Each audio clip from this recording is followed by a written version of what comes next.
gw'ekiro. It was around 2 a.m. N'atandika okulumwa. and she felt the labor pains. Nali wendi. I was there. Naye nga nninze miracle. But I was waiting for the miracle in the miracle church. Mukama teyandeka. And God never abandoned me. Zazituuka ssaawa nga 7 ogw'emisana. It was coming to 1 p.m. Naye ndaba nga embeera ekyuseeko. and the condition had changed. Ng'omukyala kakati wano ebituuse. And I said, my wife now. Ne tuteekako ekinyolo ku luggi. Then we locked the doorway. Ne nga kakati miracle yino And I etuuse. said, now our miracle has set in. Nga njagala kugirabako. I want to see it. Mukama yatuyamba ffenna. And God helped the both of us. Mukyala wange yazaala bulungi My nnyo. wife gave birth very well. Era nenfuna n'erinnya erya dokita era temundabira ndi dokita mulamba. And I got a name of a doctor. Don't just look at me there. Naye okuyita muzeeyi wange ono no simuleka. But through my, Oyo ambeereddewo nnyo. he has stood by me so much. Mzee Mungu akubariki sana. May God bless you so much, Pastor. Kakati Now, sitaani teyeebaka. the devil is not sleeping. Yali awo nga nninze. He was waiting for me. Naye omukyala amaze wiikisi 2. The wife had spent 2 weeks. Natandika okulumwa. Then she started Kiki. feeling pain. Ne nkubira muzeeyi wange. Muzeeyi sitegeera And I omukyala told my alumwa. dad, my wife has a condition of pain. Pastor n'aŋŋamba ate kiki ekigenda mu Pastor maaso. said, what is again happening? N'atuma nina sisita wange sisita Bena. And sent my sister Bena. Pastor n'amutuma gye ndi. Pastor sent her to me. N'agaakiraka tebaamunyiga bulungi. Maybe they did not have well. N'agezaako okumunyiga. So she tried to massage and Embeera massage. n'egaana. The condition failed. Sitaani tagaana ye abeerawo ng'akunoonya. The devil is not far, he's ever near Osobola looking for okudda you. emabega olemererwe. That you may lag behind Anti the pain. wagamba yala kulaba kyamagero. Because you said you want to see a Nange miracle. kankulageko. Now let me also show you something. Kakati Now, wayitawo ennaku zaalinga 3. after 3 days, Embeera nga tekyuka. the condition was not changing. Muzeeyi nga agenda ogezeeko mu ddwaliro. And Pastor told me, try the hospital. N'ampeereza emmotoka okuva wano. Muzeeyi nkwebaza nnyo Mungu And akubariki sana. thank you so much for the vehicle you gave me, Mimi ni Pastor. nani jamani? Who am I indeed? Ninamshukuru Mungu ambaye I'm mwanzilishi. so grateful to the God of the Amenitoa Father. mbali. He has Kwa taken nini me from far. simshukuru? And that's why I'm giving gratefulness. Ne bagenda ne bamutunuulira. They looked at her. Badokita ne baga nedda we yali azaala simanyi empewo yayingira mu nabaana. See, when she was delivering, the air went through the uterus. Ne mutegeeza muzeeyi. Muzeeyi n'agamba nedda ekyo gwe tofaayo. When I told my dad, he said, don't worry. Ekirungi buli kimu nakirina ssente zaaliwo. It was a good thing I had all the finances. Ne bamukolako. And she was worked on. Ne bamukomyawo ewaka. And she was brought back home. N'atereera bulungi And she nnyo. was safely Naye ng'okuyita okay. mwani. But through Obugalo bwa muzeeyi bannange. a more hand clap to my dad. Amiina. Kakati And now, mukyala wange n'ateera bulungi my nnyo. wife was Naye safe. nze nzirayo wali. But for me, I go back there. Mirako. A miracle. Nze namala ogifuna. So I already got a Bw'olinda miracle. ki? So what are you waiting Nze for? yange njirina. I also have mine. Nebaza Mukama nnyo. I thank Lwakuba God so yakinkola kye nali njagala. Because Abalala he ne did it. bagamba And others nze say, sisobola kuzaalira waka. I cannot deliver at Gwe home. nga gwe naye ng'ekyange. It is up to you, Nze but to me, nakifuna banne kye nali nnoonya. I got what Nze I was nebaza looking Mungu amaama for. nzirisi. I thank the God Era of the Father. abavubuka abali wano eno mbazzaamu The amaanyi. young men here Weesige encourage you. Mukama Katonda asobola. Trust the Lord God is able. Totunuulira kino mbu simanyi kino mbuze simanyi gwe tunuulira gwe omutima gwo guyimiridde Look gutya. at how your heart is Gwe standing weekwate with ku God. Katonda maamu omutandisi ajja kutuusa w'oyagala. Cling on the God of the founder. Luno will enable you. lugendo nina obujulizi bungi nnyo naye muzeeyi simanyi na I have a kumanya. lot of testimonies. Muzeeyi like nyongera that. akadakika kamu kokka. Only 1 minute. Omwana Gloria nali ndi ku mulimu. A child Gloria, while at work, Waliwo pikipiki ya neighbor wange. there's a bike of my Yali neighbor. alina wagipakinza. Yeah. Omwana n'agenda n'agizannyirako. So my child played with it. Kati saamanya pikipiki n'emugwa ku kugulu. So I didn't know the motorbike fell on her leg Okugulu ne kumenyeka. and the leg got broken. Kati ne musitula ne mutwala mu ddwaliro. Right, Naye nga maze right. kutegeeza muzeeyi wange. After informing my dad, Dokita zaali ssaawa nga 5 ez'ekiro. and it was at 11 in the night. Njagala nkulage ku maanyi ga Mukama. I want to show you the power of God. Dokita n'amukebera n'aŋŋamba The doctor told me omwana ono yamenyeka okugulu. this child got a Naye fracture. ku ggumba waliwo amasira. But where at the fracture point So, there is pus. omwana ono ngenda ku gundi So kumwoperatinga. we are going to operate the leg. Nanga njala obukadde 2. Now I need 2 million. Sente tekyali kikulu kuba zaaliwo eziri. Money wasn't the issue because it was there. Nebaza Mukama But I thank God olw'omulimu gwe yampa. because of the job he gave me. Omulimu gwe yampa bakulabirire bulwadde olina kaadi y'abaana nze insurance. My job has medical insurance, medical card for my family. Ekyo nkyebaza So Katonda. I thank God for that so Kati much. nenkubira muzeeyi ne mugamba muzeeyi bagambye omwana alina amasira ku ggumba. I told my dad that said there is a fracture Naye point with nkoze us. ntya? What should I do? Muzeeyi n'angumya omutya naawe gwe tofa naye sosoka yeewuunya naga naye gaze gatya kiki? And he wondered, how did that happen? Ne nga sibitegeera nange. I also never understood a thing. Sitaani anoonya kuzza wa? The devil looking, Anoonya kunziza emabega nzigwemu amaanyi naye alimba. but the devil is a liar. Kakati dokita nanga nja kudde ojja kukomawo enkeera. The doctor said you come back the next day. Olwo olunaku saakola nakola nenkeera ku makya ne ŋŋenda. That day I didn't work. I woke up in the morning and Nalinda dokita okuva ku makya pe yajja ssaawa 3 ez'ekiro. I waited for the doctor early morning. He came at 9 Neŋŋamba naye p.m. bannange ati lisiti ogenda ku kyaki olutuukewo omusumba dakiika emu mashawuli wali n'akusabira naye nalinda dokita okuva ku makya paka ssaawa ne mpulira obusungu katono nzibayo omwana wange. I said, at least in our church, a pastor is just a minute away, counseling is done. Dokita bwe yajja When a doctor came, n'atunuulira olupapula luli he looked at the paper, naye nga muzeeyi amaze okusaba. but after my dad praying, Dokita n'aŋŋamba naye nga saalabye bulungi. the doctor said, how come I didn't see this well? Neetegereza nedda bulaka bwabadde bwa kiro. No, because it was in the night. I didn't. Omwana ono sigenda I'm not kumuoperatinga. going to operate your child. Omwana ono ngenda muteekako kipulasita. I'm going to put a cement on the leg. Ne mpulira nga ntoolokose ne nga emunga mama nziriki otukuze I felt jameni. some relief and I said, God of the founder. Bibi be ni glorified." nani? Ni nani? Who am I indeed? Jameni, Mungu wa mama nzirishi apewe sifa. May the God of the Kupitia founder be kwa mzee glorified. wangu huyu. Through my dad here. Jameni, nashukuru Mungu wa mama nzirishi I'm so grateful to the God of the founder kwa hayo machache. for the little. Mungu wa mama nzirishi awabariki The sana. God of the founder bless you so much.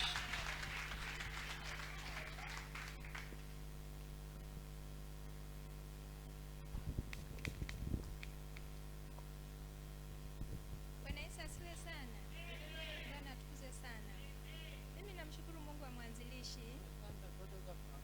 aliye ndani ya hawa watumishi wake. Inside these ones, his servants. Mwezi wa 6 tulikuwa katika shida nyingi sana. The month of June, we had a lot of problems. Watu wangu wenye nilikuwa naishi nao The people I was staying with, wote walishikwa na ugonjwa wa corona, all of them were infected with corona. nami nikaingiliwa na ile hofu. And I also got that hope. Nilipoingiliwa na ile hofu, When I got that fear, muda haukupita, the time didn't pass. nami nikashikwa na ule I ugonjwa. was also infected with it. Nikaona hali imebadilika kabisa, And I saw the condition change totally. hata kupumua siwezi, Even breathing was unable. nakula chakula chinarudi. I eat food and it would come back. Nikavuta ile hali baba yangu aliyekuwa naye akiwa mgonjwa. I got a condition my father had while he was sick. Maana mimi ndiyo nilikuwa nikimtibabu huko Because hospitalini. I was the one treating him in Vile the, alikuwa anakula na vinarudi, while he was eating and we were coming back. nami vile vile nilikuwa nikikula vinarudi vile In vile. the same way, while I was eating, they would come back. Nikasema inaweza kuwa huyu pepo amerudi, amenijia kwa maarifa yake. And I said, maybe this demon has also come in the same way to me. Nikasema Mungu wa mwanzilishi nitetee. And I said, God of the founder, defend Nitetee me. Mungu, usiniwache. Defend me, God, do not forsake me. Nikajikaza kabisa. And I struggled in it.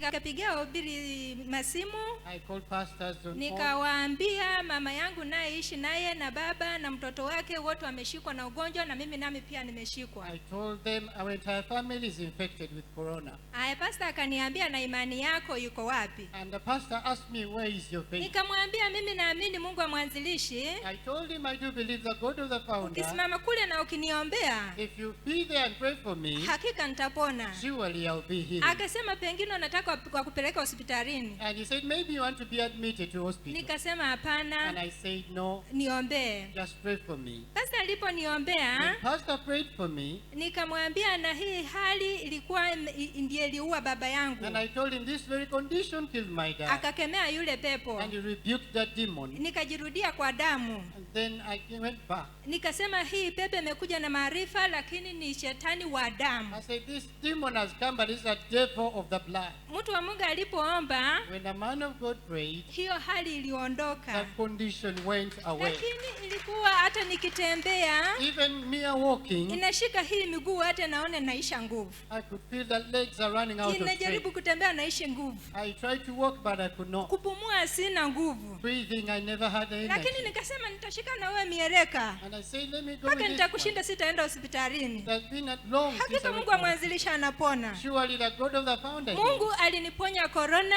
God healed from na corona, watu niliokuwa nao katika mji huo hakuna aliyekufa. and the people I was with in the same family, none of them died. Kwa ni maombi ya watu wa Mungu. Because of the prayers of the people of Nashukuru God. sana Mungu I'm amwanzilishi. so grateful to the God of Mungu the anaponya, founder. jameni, msiwe na wasiwasi. Indeed, you should not have Ukiwa na any shida, wewe worry. jaribu tu kujirudia. You just try to serve Him. Kujirudia ndio njoo kubwa. Return, that is a great thing. Asante sana. Thank you so much. Nashukuru sana watu wa I'm so Mungu. grateful, men of Mungu God. awalinde wale wote mnayelinda May kanisa. God protect you, Mungu all of you, awabariki guard the sana. church. Ushuhuda wangu ndio huo. My testimony.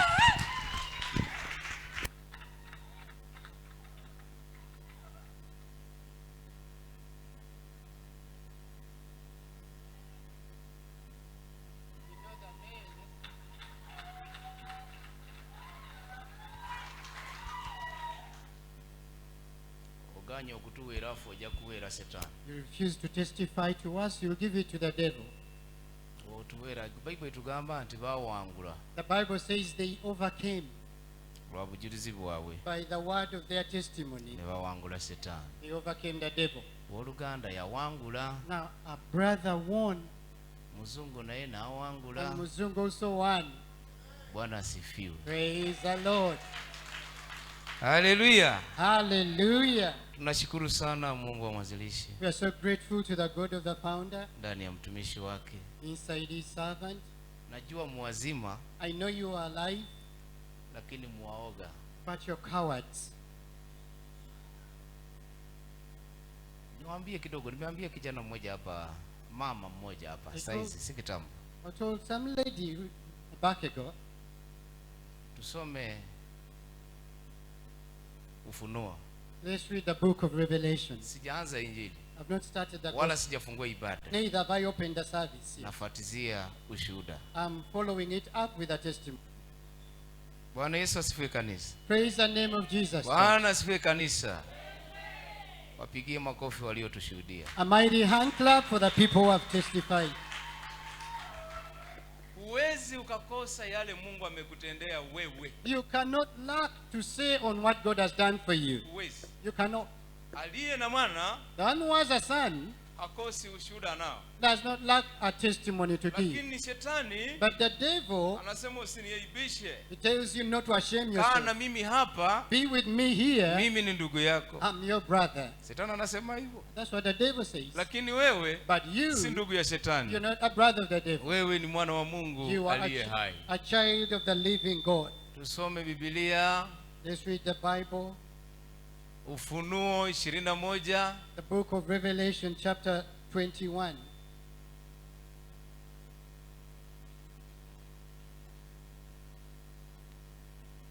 sita Verse 6 mpaka 8. up to 8. Ujitambue uko wapi Then you discover where you belong na utaenda wapi and where you'll go. na unataka kwenda wapi. And where do you desire to go? Mimi naomba Mungu akusaidie. I pray that may the Lord Mungu help you. akuokoe kwa kila jambo May the Lord save you in all ambalo shetani anakusudia katika maisha yako that the devil is testifying in your life. lipite na mbali. Let it be far from you. Litapita na mbali kwa kupenda kwako. It will be far from you depending on your will. Haleluya. Hallelujah. Soma haraka, hiyo si injili. Read quickly, that's not the sermon today. The book of Revelation 20 from verse 6 up to 8. It reads, And he said to me, It is done. I am the Alpha and the Omega, the beginning and the end. I will give of the fountain of the water of life freely to him who thirsts. He who overcomes shall inherit all things, and I will be his God, and he shall be my son. But the cowardly, unbelieving, and abominable, murderers, sexual immorality, sorcerers, idolaters, and all liars shall have their part in the lake which burns with fire and brimstone, which is the second death. Akaniambia, imekwisha kuwa mimi ni Alfa na Omega, mwanzo na mwisho. Mimi nitampa yeye mwenye kiu ya chemichemi ya maji ya uzima bure. Yeye ashindaye atayarifi haya, nami nitakuwa Mungu wake, naye atakuwa mwanangu. Bali waoga na wasioamini na wachukizao na wauaji na wazinzi na wachawi na hawa waabuduo sanamu na waoga wote, sehemu yao ni katika lile ziwa liwakalo moto na kiberiti. Hii ndiyo mauti ya pili. Nangamba nti bituukiridde, nze ndi Alpha era Omega, okusooka era enkomerero. Ndimuwa ku bwereere oyo alina ennyonta okunywa mu luzzi olw'obulamu. Awangula alisikira ebyo byonna, anaabeeranga Katonda gy'ali, anaabeeranga mwana wange.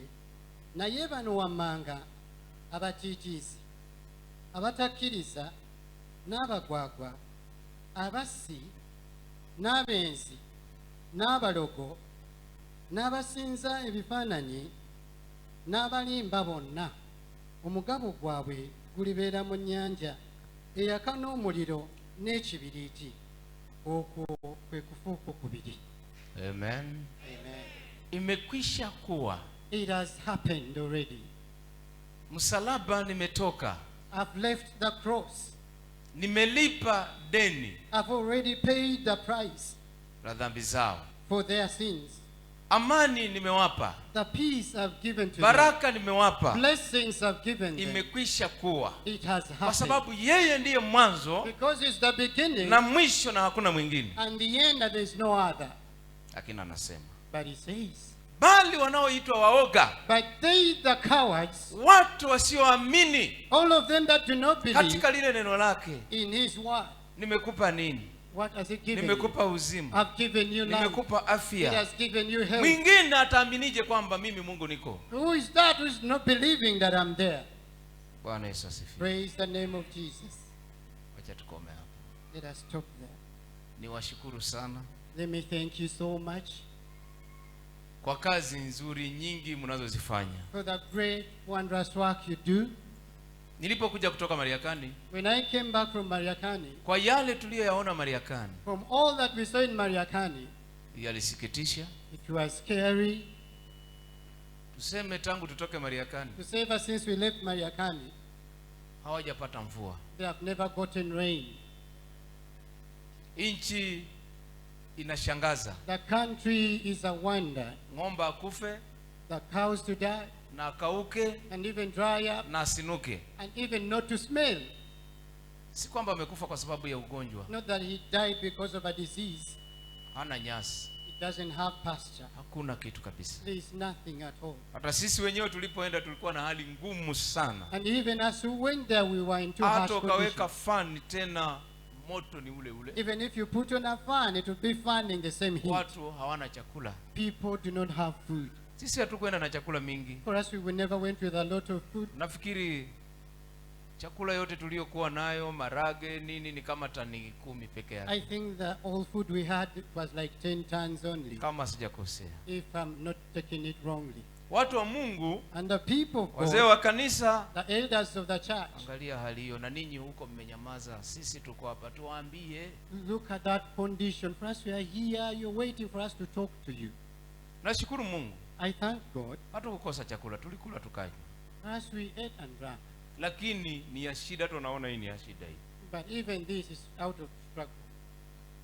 Nilipotoka huko niliwatangazia When I left there, I declared it. tunahitaji mahindi, We require maize, Unahitaji michele kama unayo? We need rice if you do have it. Roli liko hapa. The lorry is over there. Mufanye kutia mafuta hilo. All you have is to fill it Na fuel. chakula chenu ile ndugu yuko tayari kwenda. And the food, the brother is ready to take it. Una sukari, If you have sugar, marage. you have the beans. Tutimize Biblia We fulfill the Bible. kwa kadiri walivyofanikiwa. The more they were blessed, Waliazimu kupeleka misaada kwa ndugu zao. it required them to bring benefit and value to the Nikamwambia, brothers. I told you, Siku zile by then in those sisi days, tulipokuwa tunateseka na udikteta wa Amin, for us when we were suffering with the dictatorship of Amin, missionary Elisha aliambia watu wakafunga wakaomba. missionary told the people to fast and they prayed. Nyakati kule hakukuwa na uwezo wa kujenga nyumba, And by then we didn't have the ability to build up a house. ilikuwa na lugha ya duka duka. We had a language of running up and down. Naba mwana newe muchawo Oluswahili muri batufu.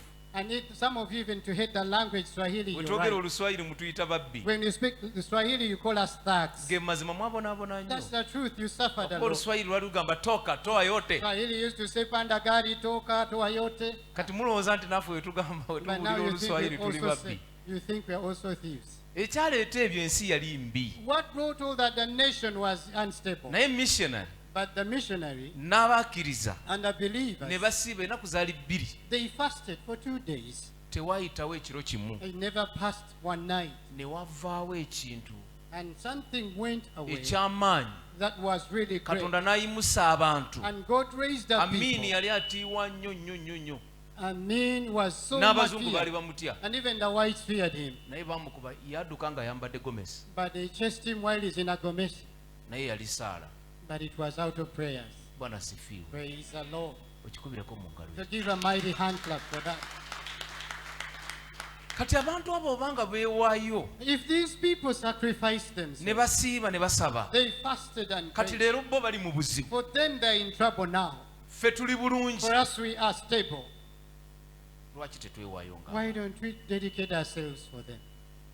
Bwana sifiwe. Praise the Lord. Bwe oleeta ensawo emu ey'akasooli, When you bring one sack oli of sukaali maize kasawo kamu, and one person a small sack oli of sugar, ebijanjaalo ensawo emu. another and beans one sack. Kasooke neebaza ono owooluganda akoze ekyamake. Let me give thanks to a brother who performed the miracle. Already owooluganda omu ampadde kasooli ensawo 86. Already one brother has given me sacks of maize, 86 of them. Owooluganda omu One brother. n'omuceere ensawo And even rice, 4. 4 bags. Zikube mu ngalo oba oyagala obanga toyagala osigale nazo. Clap your hands if you want. If you don't want, remain with your hands. Olowooza tujja kwegayira n'obugalo gwe mwennyini mugumu toyagala kuwaayo ate toyagala n'okuba n'engalo nazo kati You are so rigid and hard with your money and even N'engalo clapping. nazo is a za problem. bwere, nazo Even toyagala clapping zikuba. freely, you don't want. Zikube enzirabe. Clap your hands and I see them. Amen. Amen. Kati kitegeeza nti tulina ensawo 9. It's meaning we have 90 bags. Emmotoka oba driver aliwo asimanyi. Where is the drive? Iko wapi? Where is Anthony? Gari yako inabeba gunia ngapi ama tani ngapi kamili? What is the capacity of your truck? Huyo ndiye aliyepeleka mzigo Mariakani na amerudi salama, tunashukuru Mungu. He is a driver who took the cargo to Mariakani and he came back safely with Na us. yuko tayari kupeleka. And is willing to take more. Na nataka mzigo utoke Kampala. And I want the cargo to leave from Au Kampala, toke chalo huko. not from the remote Siku zile places. alienda kuzunguka katafuta kule na kule, leo utoke hapa. By then he went looking all over. Today it has to be here alone. Ndugu, ensawu meka? How many bags? Njagala kusaba ndala. I want to request for more.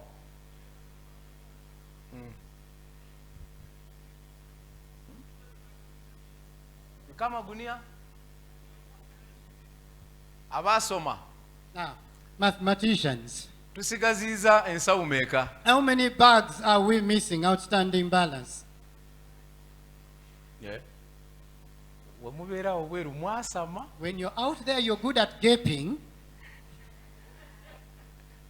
Naye omubeera mu kanisa. but when you're in church, Muli bawombeefu. you angels, Malayika agenda mu ggulu. the angel going straight to heaven. Bannange ne abasumba bokka be baasama kati. It is pastors now shouting Ne Brian. with Brian.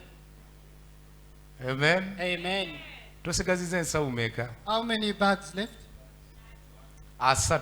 30 bucks. weebuuze Now ask sagala yourself. obuuze mulala Don't ask anyone else. weebuuze gwe mwennyini Ask yourself. oba oli Mary oba you're oli Mary, John if you're oba John, oli Gilbert if weebuuze you're Gilbert, nze kwasatu ndinaako meeka Say, on the 30 remaining, what is my portion?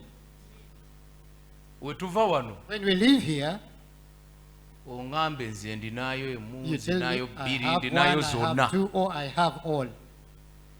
naye kasooli tufunye mungi But we have enough of the maize. mugambe oba tuteekako bijanjalo ne sukaali Maybe we add beans and sugar. katonda mwennyini God himself, ayogere naagwe nga bw'asobola may he speak to you accordingly. tukkirizaganya mu ekyo Do we agree on that? ate mu abanangamba bigende ddi And it's you to decide when the cargo should we go. tujuza leero When we fill it today, tunoonye amafuta enkya we look for fuel tomorrow. zigende And they go. n'esente ze bayita basasula simanyi bayita distance eyo emmotoka esasulirwa mutwalo gumu kitundu okuyingira Kenya neeyita paka e Mombasa gumu kitundu That car has to be paid for 15,000 to travel across teekako borders. z'abooluganda bali wewe huna hata mimi nami niliulizwa Even me, I was also asked. mtu ameingiza mkono kwa gari ndani Someone has put their hand Mimi inside the sijui. car. I didn't know. wewe huna hata 50 But you don't have even 50. kati abooluganda nabo baagala kulya Now even the brethren need to eat. tebaagala nyingi ataano They don't need much. naye nga Maybe roadblock 50. Kenya nyingi nnyo nnyo nnyo nnyo But that one in Kenya is too much. kati we munoonyeza nga 5,000 If you look for me like 5,000 z'abooluganda for the brethren, obanga gwe mwennyini tokoze change, it is up to your head if you've not done any change naye in the ng'olina money, okubeera n'ataano ataano okugenda n'okudda you must have the 50. tebakebera motoka bo They don't go with it. aa For them, they just put the hand inside. bayingiza munda Inside. teeka mu lwataano Put, ogenda put the 50, then he goes. mugamba nti corruption ejja kuwa mukuggwa mu Africa. And you say corruption will get alleviated from Africa. Bwana sifiwe kanisa. Naomba tusimame. Let me request you all to arise. Sijasahau hili I've not forgotten this. la Bukalenzi. The project of Bukalis. Nawashukuru sana I thank you so much. ninyi mnaotuma nguo kwa You- wandugu hao, You sent clothes to those brothers, vyakula, the food to eat, hata vifaa vyenyewe vya kazi. and even requirements for work. Kanisa The church imegongwa mabati, has been nailed on with iron sheets. imebaki upande mmoja mabati mawili One side remaining, 2 iron na sheets, kashika mbele peke yake. and the front shed alone. Kesho kitu kama saa 4 itakuwa kanisa yote mabati yako juu. Tomorrow by 10 a.m. all iron sheets will be up. Aliyefanya kazi hii The one who did this work, Mungu mbinguni, God in heaven, kila aliyegusa whoever touched Mungu mbinguni the God in heaven, amwangalie pamoja na kizazi chake. may he watch over you together with your children.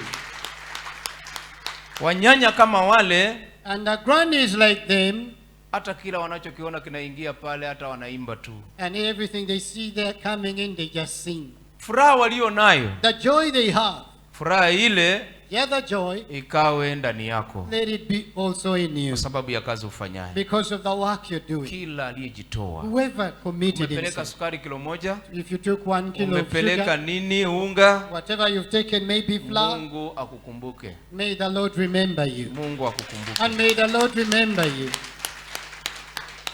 Tufunge macho, Let us close our eyes.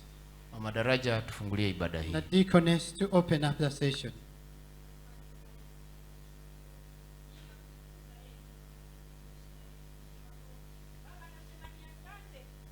Kwa ulinzi mwema ambao umetulinda, umetufunika Baba na damu yako, mfalme wa amani. Baba, ninasema ni asante mfalme wa amani Baba, kwa ulinzi mwema ambao umetulinda Baba wiki nzima Baba.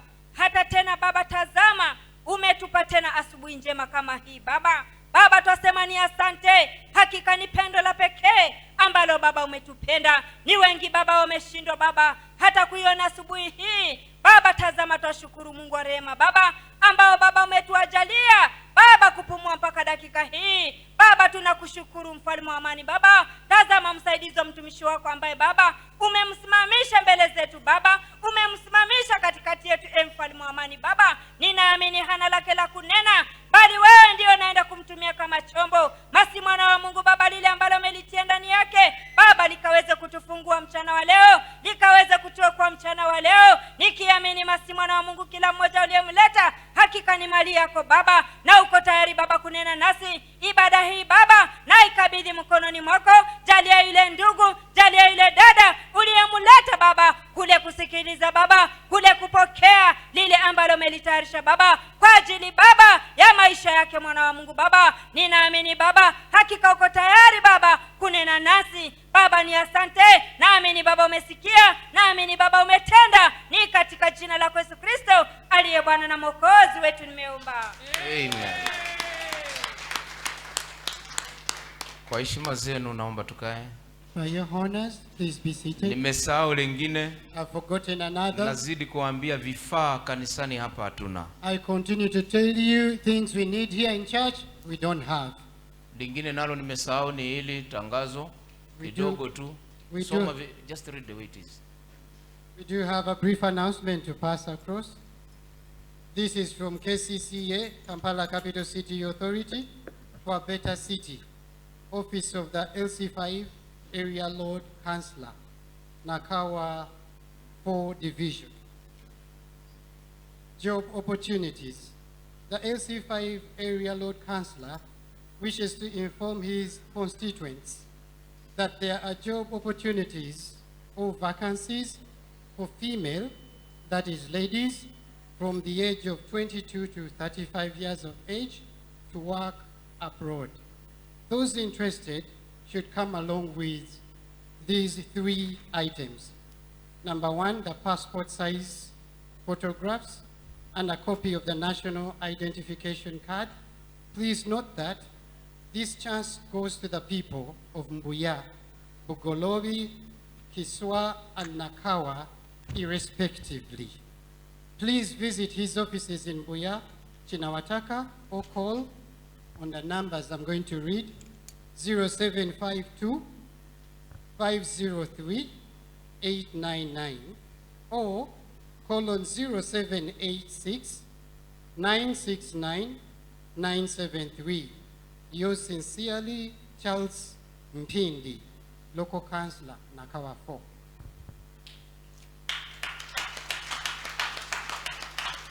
Ejo mirimu Those are job opportunities. abagala kugenda bweru aya. Those who want to travel abroad, that's yours. Awo muba mugendedde mu gavumenti ffe tebitukwatako. You will have gone through the government, is not our business. Temugenda mu makubo gali aga shortcut Don't go through shortcuts ga container of containers, naye eyo government. but that is the government. Bwana Yesu asifiwe kanisa. Praise the name of Jesus. Church. Jumapili nimefundisha dhambi sana. Sunday I told so much.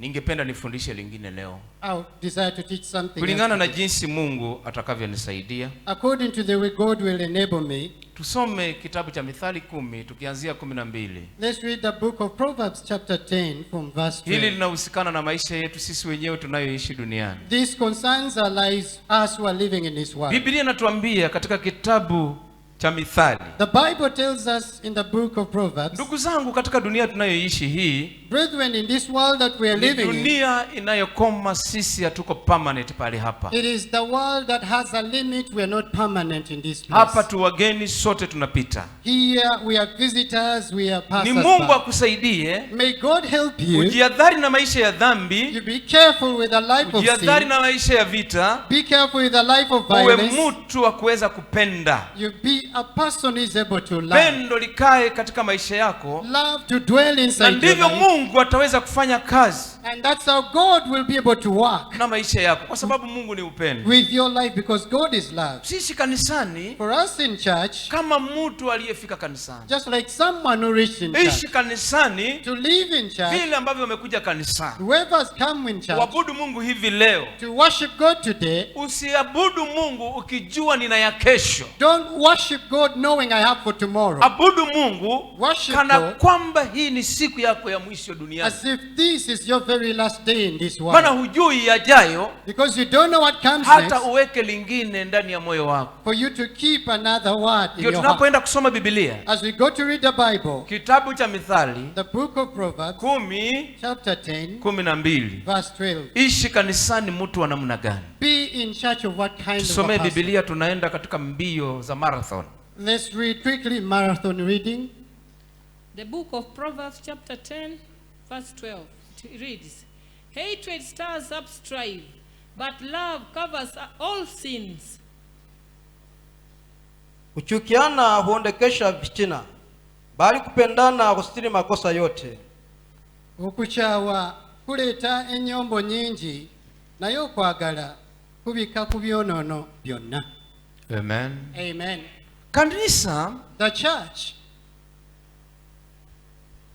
ikiwa linaishi maisha ya kupendana, if it leads the life of loving one another, halina chuki ndani, it doesn't have hatred in, fitina haikai ndani. there's no envy in it. Kanisa watu wakiishi, When the people live in watu wa church, kujijua, people who know themselves, watu wa kujitambua wao, people who recognize themselves, kanisa hili kesho halitakuwa kanisa. this church, it will be no more tomorrow. Na ninaponena kanisa, And when I talk about the sineni church, hili jengo, I'm not talking about the na nena structure. juu ya mtu. I'm talking about a person. Ukiishi mtu If you leave a wa person kuenua chuki, of raising hatred, Biblia inasema the Bible says huko kuchukiana that hating each other, kunaondokesha fitina, it brings in lakini violence. kupendana But when you continue loving, usitiri makosa yote. it covers all mistakes. Makosa hutendwa na mwanadamu Mistakes are done by human beings ndani ya nyumba. inside the mind. Dhambi mtu humtenda Mungu. Because someone to fear God. Dhambi A sin mtu humtenda Mungu, makes someone lakini fear God. makosa But a haya mistake, ni wanadamu, these are na people. kama ni makosa ya If wanadamu, mistakes are for people, wanadamu wanaweza a kusameheana, person can forgive each other. wanadamu wanaweza A kuachia, person can let go. mwanadamu unaweza A kusamehe person you can tena forgive usahau. and then forget. Kwa nini mwanadamu usamehe Why does a person forgive ama uachilie? or to let go? Unasamehe makosa, You forgive a mistake unaachilia and let it kwa go sababu wewe ni mwanadamu. because you are human being. Unazo dhambi ambazo umemtenda Mungu There are sins you've done to God, na ulienda kwa mhubiri and yet you went to a pastor ukamwomba Mungu and you prayed to God kupitia mhubiri, through the pastor, Mungu akasamehe. and then God forgave you. Mungu alikusamehe dhambi zako, God forgave you all your maana sins uliweza kujua because you are able to zile know dhambi ulizo nazo, the sins you na have, ukaenda ukanena, and you went and spoke, ukaombewa and they prayed for ama you, ukaongozwa, and you were laid, uponyaji ukaja. healing came in. Leo hii Today, wewe unaishi kanisani, for you living in church, kupenda hakumo ndani yako. loving is not in you. Yani hata ukajaribu, Even when you try, kupenda hakuko ndani yako. loving is not in you. Ijapokuwa pendo Though love ndilo linalokuweka karibu na Mungu, is what brings you closer to maana God, Mungu ni pendo. because God is love. Lakini unaweza kaa kanisani But you can be in church, hata ukaambiwa penda, even though they tell you to love, unaishi kama adui wa watu wote. you live as an enemy of all Ukikosewa people, na mmoja, wote ni adui zako. and as if all people are your enemies. Ukikosewa na mkeo kanisani, usalimii mtu. If your wife has offended you in church, you don't greet Ukikosewa na anyone. ndugu mmoja, hutajali mwingine. If any other person offends you, don't care about another. Biblia inasema The Bible says, hii chuki hii, this hatred here, fitina inakuja, envy will na come in. fitina And itakayokuja the envy that will come, haiji kwa watu peke yake, it is not only coming to people, inaingia ndani ya maisha yako. it enters in your life. Fitina inaweza ikafitini ule uzima wako na yule Mungu wako. Envy can take over your life And and even your fitina, God. Envy, Inakufitini it takes ule away uzima wako your life na yule Mungu wako. and even your Ndio God. kitu kinachoweza So something that is able kukusaidia hata haya yote yasiwepo, to help you such that all this not ni to happen pendo lilo nalo. is the love you have. Lile pendo litaweza kustiri. That love will cover all mistakes. Ndugu, hutaona makosa ya ndugu kwa sababu You unampenda, don't see the mistakes of a brother because you na love kwa him. sababu unapenda ndugu, And because you love a brother, hautaona makosa you yake. will not see his mistakes. Itafika pahali kwa Mungu, You to reach yani up to God. unajinunulia kibali, You're buying for ama yourself unajipatia favor. kibali You're giving yourself favor mbele za in Mungu, the sight of God, Mungu asione dhambi yako, for God not to see your sin. hata kama ulikuwa mwenye dhambi, Even though you are a sinner, kwa sababu sababu ya kupenda watu. Because of loving Mtu people. apendaye watu Someone who loves hutendea people watu mema, does good na to kwa sababu people. unatenda hayo mema, Because you're doing good, unafanya Mungu you make God asione zile dhambi zako not to look at your sins ulizotenda that you've done, ukaishi ndani, and you lived in. badala yake Mungu anabadilika, anaona mema yako. Instead, God sees the Ile good. ulioiungama kitambo The other one you repented a while haiwezi ago, kufukuliwa tena ikatoka chini. it cannot be brought up from down. Lakini kwa sababu ya chuki, But because of hatred, chuki inafukua hatred resurrects dhambi. the sin. Bwana sifiwe. Praise the Lord. Uliungama kitambo, You repented long time ago, lakini inafukuliwa but, ije juu. but it can be brought up front. Yesu akatupa mfano. And Jesus gave us an example Kulikuwa na mtu that there was a person aliyekuwa na madeni, that had debts, na mwingine naye ana deni. and another one also had debts, Wote wakaenda, and all of them wanaenda kuomba msamaha, they went to ask for forgiveness, wakasamehewa. and they were pardoned. Yeye akatoka mmoja, And one of them went away akakuta and found mtu anayemdai shilingi 100. someone who was demanding only 100, Tia hapa. and told him, please put Let. it here. Bring it. Yule ndugu alilia, And the brother cried, lete, bring it here.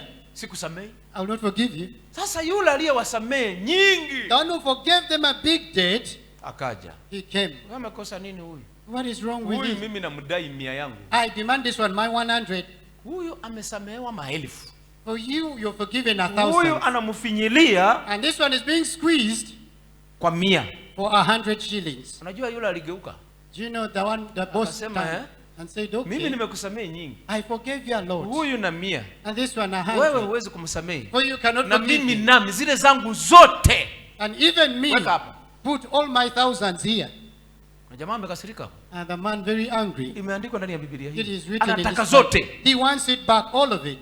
Kuchukiana Hating each other, kunaondokesha it takes away, fitina. it brings in envy. Fitina And then envy, inafukua it raises back. ulioyaungama kitambo. Whatever you repented, Wewe mwenyewe unajua mimi niliungama, so you thought you lakini repented, naona yanazuka tena. you see them coming back. Yanazuka haya kwa nini? It arouses why. Wakati uliposamehewa dhambi, The time you are forgiven your kazi yako sin, uliyokuwa unaufanye ni ipi? what work were you supposed to do? Ulikuwa unaufanye kazi ya kusamehe, For you are supposed to do the work of ufanye forgiving. kazi ya You kupenda. do the work of loving. Mtu apendaye haangalii Someone who loves doesn't look at us. makosa ya mtu aliye naye. The mistakes of another person. Unaishi mtu hata kama You live as a ulitendewa person, nini, whatever they have done to lakini you. ili Mungu avute zile dhambi zako But for kabisa, God to wipe away all na your hata sins kusionekane dhambi, and even not appear any sin, itakachofanya what you have to ile do dhambi isionekane mbele za Mungu for that sin not appear before ni God upendo wa Kristo ulio nao. is the love of Christ you have. Lakini wengi ndugu zangu wapendwa, But many beloved wanaishi brethren, kanisani, they live in church. ni wao waliofika. For them, they already made it. Ajali mwingine He doesn't care about hata another. akawa na shida gani, Whatever problem he hana upendo has, naye. he doesn't have any issue with Badala it. yake akimwangalia When he looks at ile it, shida aliyo nayo, the problem he maana has. upendo wa Kristo haumo ndani yake, Because the love of Christ is not in him. kupenda hakumo ndani yake. Loving is not in him. Hata ukateseka, Even if you suffer, anakucheka he laughs at you na kusema ni dhambi zao. and mocks them that those are their sins. Duniani In this world this world here, Biblia inasema hivi, the Bible says like, wote hawa all of them, these ones, wametenda dhambi they have all sinned na wakapungukiwa and they have fallen short na utukufu. of the glory. Sasa wanahesabiwa Now you're counted haki bure kwa neema. righteousness given freely by the grace. Mimi nilipokuja katika kanisa hili, When I came to this church, nilikuta watu waliojaa upendo. I found people who are filled with love. Mtu anatoka nyumbani kwake, Someone has come from his home. hajui aliye kanisani, He doesn't know who is at lakini church, ana upendo ndani, but he has love in him. upendo wa ndugu. The brotherly love. Amebeba mkate He wake, has carried his loaf of bread. alikulia nyumbani, He would have ate at home. uliobaki What remains, naenda nao he kanisani, takes it to nitakuta church. ndugu I huko. will find a brother Na there. akifika And kanisani, once he reaches church, apatia ndugu. he gives it to a brother. Anatoka nyumbani, And he goes to home. amebeba sukari He has yake carried his hafu sugar, kilo, half a hata kilo, kama ni gilasi, even if a glass. naenda kanisani, naenda kunywa na wandugu huku. Says, I'm going to take it. Upendo huko ndani, anasikia kila alicho nacho, The love in him, he feels na whatever yule he ndugu has. naye awe nacho, He wants a brother to have it maana also, anapenda. because he loves. Mtu apendaye usikia uchungu wa mwenzake, Someone who loves feels the na pain ule of uchungu another. unakuwa kana kwamba ni wake yeye. The pain of another is like his own pain. Hata kwa mtu apate shida, Now, he doesn't want lakini another mtu person. asiyependa ndugu, Someone doesn't love. ukafa kufa wewe. When you die alone. Yani omuntu atalina kwagala Someone without love. ekintu mu bulamu bwe, Something in his life. asobola kubala n'ekintu kya myaka 10 ejijja, He can evaluate something for 100 years to come. ng'ekiki eye ng'ajja okubeerawo, As his own, as if he will live, emyaka 10 ajja kibala. as if he will live for 100 years. Omuntu atalina kwagala Someone who doesn't have love, bw'abanga alya when he's eating, n'akulaba ate nagwe oli ekyo and kyennyini, he sees you eating the same thing, awulira kusesema. he feels like spewing. Gwe okulyako You're eating, tosaanira, you're not ye deserving it. yasaanira. For him deserves alone. Bwana asifiwe. Praise the Lord. Totunulira nze, tunulira muganda. Don't look at me, look at your brother and sister. Bwana asifiwe. Praise the Lord. Muulize jirani yako, na upendo wa Kristo? Ask your neighbor, do you have the Christly love? Hatuko hapa kwa sababu tuna haki sana. We are not here because we are so righteous. Tuko hapa kwa sababu ya kupendwa. We are here because of the love. Na kama tuko hapa kwa sababu ya kupendwa, And because we are here because ule of love, upendo ndio uliofanya Mungu that love is what made God akamtuma Kristo and sent Christ. enda katika dunia hii Go into this ya world, watu wenye dhambi, and the ya sinners, watu wachafu, and the dirty ya watu people, wabaya, and the evil watu people, wasiotii wazazi people wao, didn't obey their enda parents. ukafe msalabani kwa ajili ya wao. Go and die on the Yesu cross for them. akaacha enzi, And Jesus left the throne, mbingu isiyo na mateso, the heaven without any suffering, na hana mwili huko. and yet he left everything there. Yesu akavaa mwili akaja hapa duniani, Jesus clothed the body, mwili and wenye mateso, the body of mwili pain, ulio na uchungu, the flesh with mwili pain, ulio na the tamaa, flesh with lust, mwili the usiotosheka. flesh that is not Akaja satisfied. hapa He duniani, came in this world, lengo aokoe mwanadamu. the purpose to save people. Aliyekuja kufanya kuokolewa, The one only came to be saved. ajali mwingine, He doesn't care about a pastor. ajali mwingine, sijasema He pastor he mwingine. doesn't care about another. Bwana asifiwe. Praise the Lord. Ule upendo wa Kristo, You don't have the love of Christ. kama kweli uko ndani mwako, Indeed, if it is in you, wakati huu in this wale time, ndugu zetu Kenya our brethren in Kenya, wanateseka, wanaumia, they are suffering and they're in pain. si kwa sababu wamekataa kulima. Not that they have rejected to cultivate. Hakuna kitu, hakuna maji dunia. There is nothing and there's no water in their life. Dunia inamejaa vumbi. The country is filled with dust. Mtu mwenye kupenda ndugu But someone who loves a brother, anasema, haya, shika hiki pastor, peleka hiki. he says, Pastor, take this for them. Juzi niliona ndugu Recently, I saw a brother. ambayo yeye ni ndugu For him is a brother, mwenye kupenda. the one who loves. Pastor, shika hii, Pastor, have this. tumia wale watu. Take it for those people. Niliinua mikono juu nikasema, Mungu, I raised my hand and said, huyu "Don't go." jaza mfuko wake, This one filled his pocket. maana ameona wale wa ndugu Because he has seen the brothers there. wana mashaka, They have problems. na kuna siku alimwombea And there is a day he prayed for him. akiwa hawezi. And he was unable. Ndugu zangu, Brethren, mtu asiyekupenda hawezi kuombea. someone who doesn't love you cannot pray for you. Hakuna mtu awezaye kufunga saumu yake kwa ajili yako, There's no one who can fast for your sake. afunge To fast. ati wewe unateseka. So that you're suffering. Na si kwamba anafunga maana hakuna chakula, Know that he's fasting because there's no ana food. chakula, He has food. kiko nyumbani, It is there. lakini home. anasema najinyima But he says, I deny kwa myself ajili ya Rozi because of Rose apate uzima, to get life, apate amani. to get peace. Hili ndilo pendo Kristo Yesu alilokuja nalo duniani, This is the love Christ Jesus came akatoa uhai wake and gave up his life kwa ajili ya ndugu. for the sake of a brother. Biblia The inasema Bible says, kwa ajili ya rafiki because of a friend, unatoa uhai. you give your life. Mtu huyu This person, naye afurahi, for him also to be maana happy, ndugu amejitoa, because a brother has na si committed kwamba himself. walizaliwa pamoja. Not that they were born together. Pendo haliangalii kama mlizaliwa pamoja. Love does not look at that you are born together. Pendo ni la mwanadamu, anaitwa binadamu. Love is for people who are called human Lakini beings. kuchukiana, But hatred, unakaa you kanisani, stay in church. ukiona When you huyu see this si one, mutu, he's not a person. ukiona huyu When you see the wataka other, kutapika. you want to vomit. Hakuna siku ulikufa kwa ajili yake. There is no day you died for his Neno sake. ni moja. The word is one. Penda mtu huyu. Love this person. Wewe uliye mwenye dhambi. You who is a Wewe sinner. uliyeishi ndani ya dhambi. You who lived in Penda sin. mtu huyu. Love this person. Kesho dhambi zako Tomorrow your sins zifanye kufunikwa. will be covered up. Maana Biblia inasema hii, mwanadamu hata ukaungamaje, The Bible says even if you repent how many times, hata ukaungama, however much you repent, utaungama kweli, and you repent indeed, Mungu atasikia, God will hear you, lakini Mungu anakungoja. but God is waiting. Usifikirie wamesamehewa. You've been forgiven.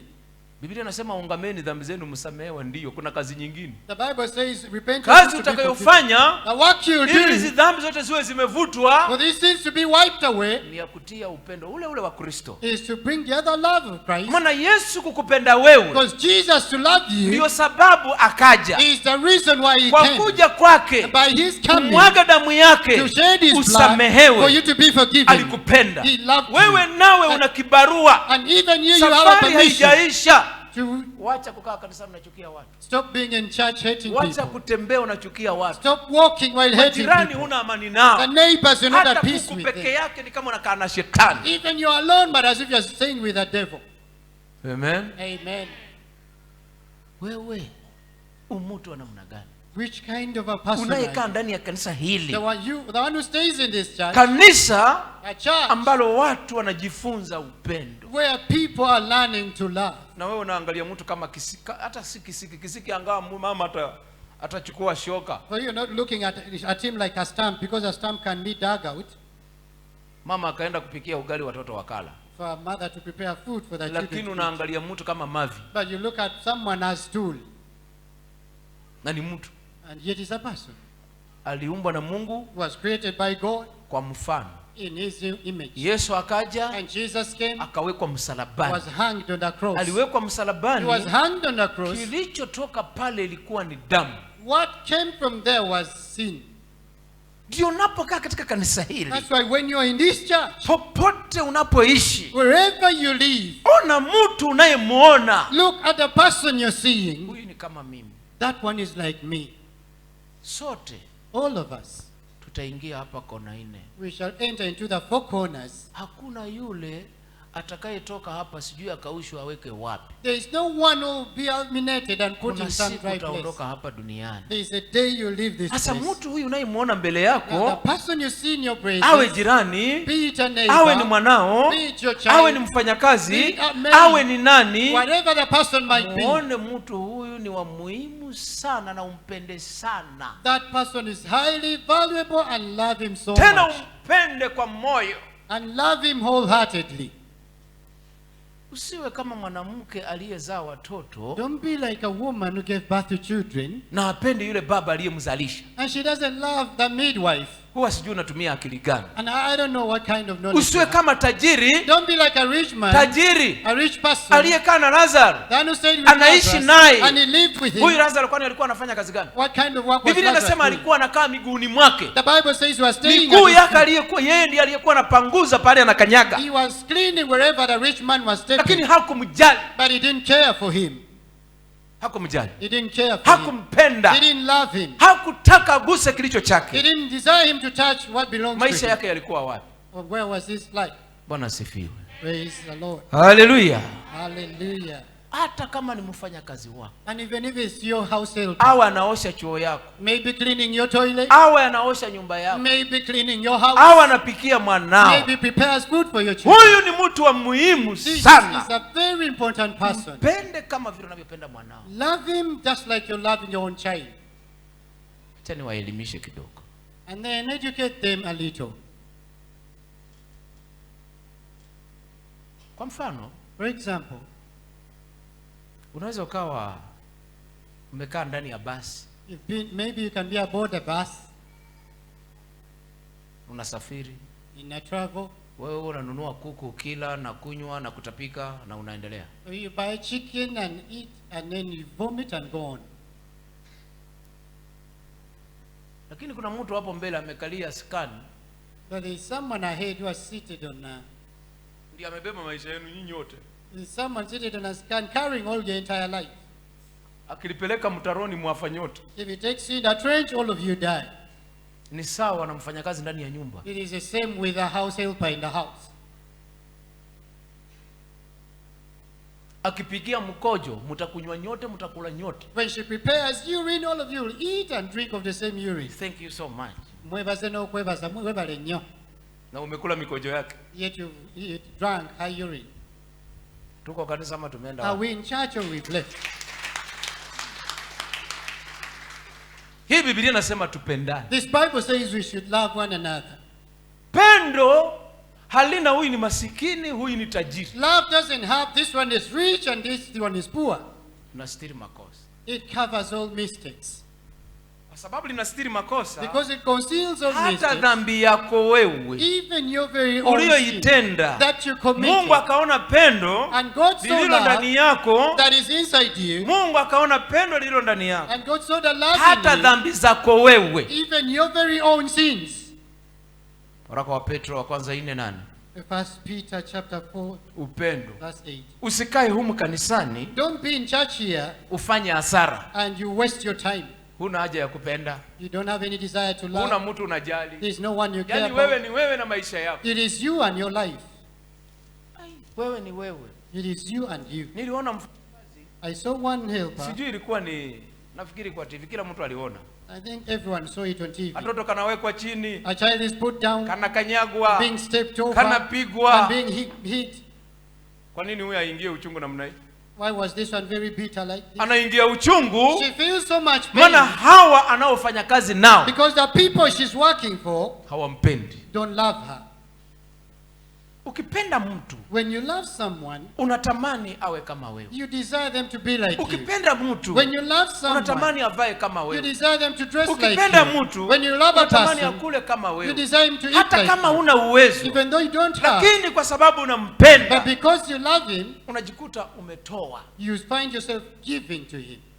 Mimi huwa nashindwa kuweka pesa mfukoni mwangu, For me, I find it hard to keep money huwa in my nashindwa pocket. sana. I fail so Huyu much. amekuja na lile, This one comes with the sasa na other. mimi tena aniambie nina shida hii, Then tell me I have this na problem. mimi nami nimwambie na mimi na shida, humu mfukoni hakuna kitu na ziko. And I tell him I also have problems in the wallet. There's no money yet. It's there.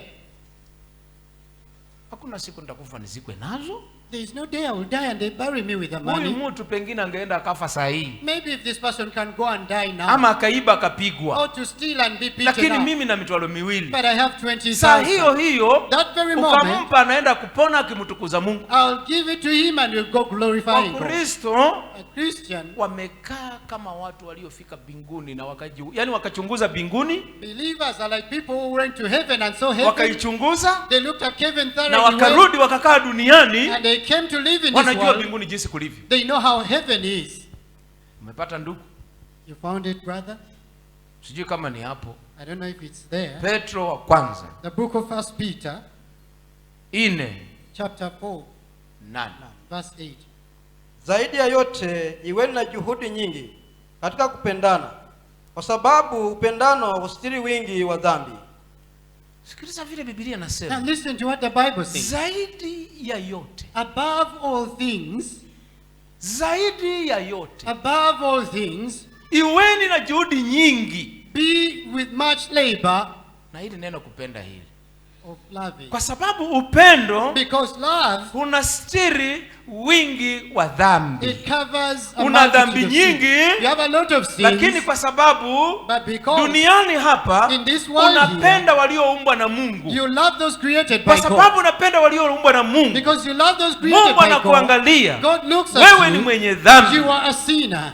Zakayo asingesamehewa, Zacchaeus wouldn't be forgiven. lakini alipenda Mungu, But he loved God, akapenda maskini, and then he loved the poor, akarudisha and returned aliyowanyang'anya, those who he na loved, akasema and he said, hata kwa hawa maskini tena nawapa. even to the poor, and Yani returned. akapenda, akaokoka na akapenda mpaka maskini. He got saved, and even he gave to the poor people. Dhambi zake zote zikasamehewa, And all his sins were forgiven, zikavutwa. were erased. Wewe unaishi maisha ya namna gani? For you, what kind of life are you living? Udada umevaa vizuri, You are a woman, you're hata dressed umetoka well. ndani ya nyumba yako. Even you've left your house. Unapotembea njiani unapata nini? When you walk along the road, what do you get? Unapotembea njiani unaona watu gani? When you walk along the road, what Hawa people do watu you see? unasema nini nao? And these people, what do they say to you? Unapofika kazini, When you reach your wewe workplace, unanena nini? for you, what do you Na hawa say watu. with the people you work with? Bwana sifiwe. Praise the Lord.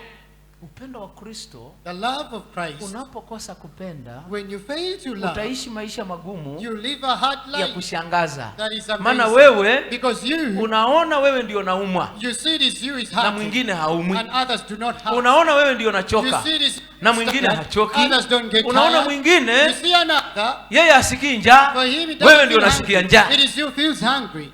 Soma Biblia, Read the Bible. soma maandiko, Read the scriptures. sije mkasema nimeyabuni. Don't say I've concocted Yameandikwa some. humu ndani ya Biblia. It is inside the Bible. Mungu awajalie wa Kristo May God enable you mwe Christians na upendo na kupendana kwa to kweli. be with the love, loving each Tusipende watu other, kwa midomo, not a lip penda watu service. kwa matendo, Love people with kama vile actions, Biblia inavyosema. as the Bible says. Hata ukatenda chochote unachotenda, In whatever you do, tenda kwa kupenda, tena kwa moyo wako, do it with all your heart, ukijua and kwamba love, kuna malipo kutoka kwa Mungu. knowing there is a reward from God.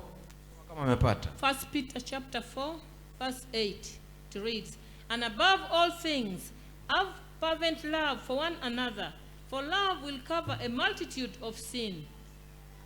Okusinga byonna mubeerenga n'okwagalananga, okwagala okungi ennyo mwekka na mwekka, kubanga okwagala kubika ku bibi bingi. njagala muddeyo mutandikire ku 7 musome paka 11, From verse 7 to 11, bajja kutegeera they will understand okwagala kyeki, what love is kuyamba ki. and what does it benefit you. Ebinyiriwe ebiri bingi naye katusomeko awo watono wamala. There are many scriptures, but let us read 7 them. paka 11. Verse 7 to Oba 11. olina Bible, tunulira Bible yo. If you have a Bible, follow in your Bible. Twetaaga ogende mu ggulu, si mugeyeeno. We want you to go to heaven, not hell. Ensi tekulimba, The world should not deceive you. twetaaga ogende mu ggulu. You need to go to heaven. Ge maka go ge wavaamu. That is your home where you came from. Lakini mwisho wa mambo yote umekaribia. Basi iweni na akili, mkeshe katika sala.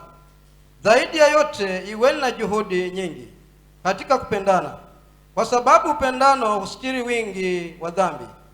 Mkaribishane ninyi kwa ninyi pasipo kunung'unika.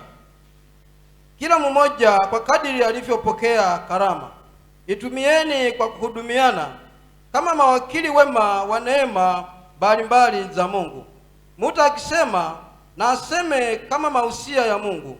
Mtu akihudumu na ahudumu kwa nguvu anazojaliwa na Mungu, ili Mungu atukuzwe katika mambo yote kwa Yesu Kristo. Utukufu na uweza una yeye hata milele na milele. Amina. From verse 7, "But the end of all things is at hand. Therefore, be serious and watchful in your prayers. And above all things, have fervent love for one another, for love will cover a multitude of sins. Be hospitable to one another without grumbling, and each one has received a gift. Minister it to one another as good stewards of the manifold grace of God. If anyone speaks, let him speak as the oracles of God. If anyone ministers, let him do it as with the ability which God supplies, that in all things God may be glorified through Jesus Christ, to whom belongs the glory and the dominion forever and ever. Amen." Naye enkomerero ya byonna eri kumpi. Kale mwegenderezenga, mu byonna mutamirukukenga olw'okusaba. Okusinga byonna nga mulina okwagalananga okungi ennyo mwekka na mwekka, kubanga okwagala kubika ku bibi bingi.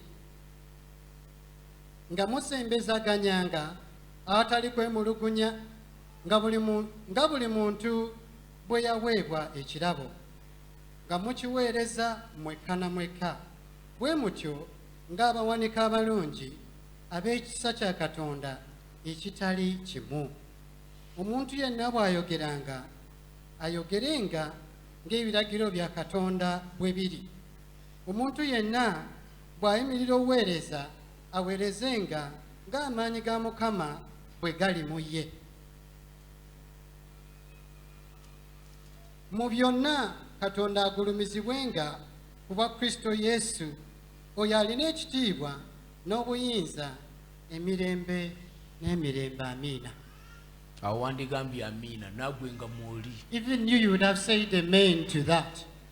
Bwana asifiwe. Praise the Lord. Haleluya. Hallelujah. Biblia nasema, The Bible says, lakini mwisho wa mambo yote but above all things, umekaribia. the end of all things has come. Muwe na akili. Be wise. Muwe na akili. Be wise. Mkikesha katika sala. As you go overnight through prayer, Zaidi ya yote, above all things, iweni na juhudi nyingi katika kupendana. be much diligent in loving one Kwa another. sababu ya upendo uliisha, Because of the love that hata grew maombi cold, naye yalienda. even praying went away. Wewe ngoja sema hapa Alhamisi njoo tuombe. Wait for saying Thursday we pray. Mbio They run quickly. Pesa.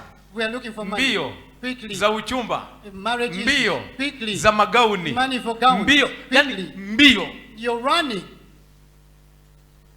Kupenda kukiwemo, If love is in, unaacha haya yote you leave all these uende utafute and you go seek ya yule mwenye uwezo for the one who has the authority wa milele na milele hata amina. of eternity forever and ever. Maana mimi Amen. hata nikahubiri namna gani, Even though I preach like what? sina na cha milele na milele hapa. I don't have something eternal here. Bwana asifiwe. Praise the Lord. Ndio kanisani wapendwa, That's why in church, beloved, Shetani amechukua nafasi, the devil has taken the kwa sababu time. Mkristo umempa nafasi. Because a Christian, you're giving him chance. Nafasi ulio nayo The time you have si ya kupenda Mungu, is not to love hata God, upende ndugu. even to love a Nafasi brother. ulio nayo The time you ni have mbio za manunguniko, running quickly to hata complain, ukakaribisha mtu nyumbani mwako, even to welcome someone in your akitoka house. hivi Once he leaves like this, umeanza. you begin.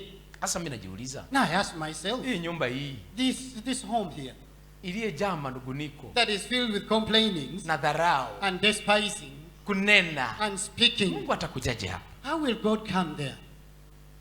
Mungu atakujeje? How will God come? Ndani ya moyo wako Inside your heart. unamuomba Mungu akupe maisha mema, You pray to God to give you good unaomba life. Mungu akupe You uzima, pray to God to give you unaomba health. Mungu akuongeze, You pray to God to apanue increase mipaka you, yako, to expand your na territories. huko unaomba hapa kanisani. And you're here you pray. Ukifika ndani ya nyumba, Once you reach your kilichoko house, ndani ya nyumba ni manunguniko once you reach there is grumbling.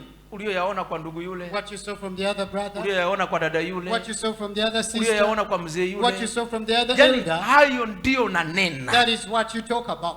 Mungu ametuambia hapa, God has told us here juhudi yetu that our diligence, nyingi a lot, iwe katika kupendana. should be in loving one Katika another. kupendana huko And in this loving, akaweka neno karibishane. He will bring the other word will come in. Unakaribisha mtu asiye nacho, You welcome someone who doesn't have it.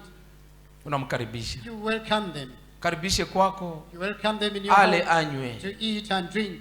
Amen. Amen. Wengine watanielewa vibaya, Others will understand me wrongly. mpaka nikaribishe nyumbani kwangu.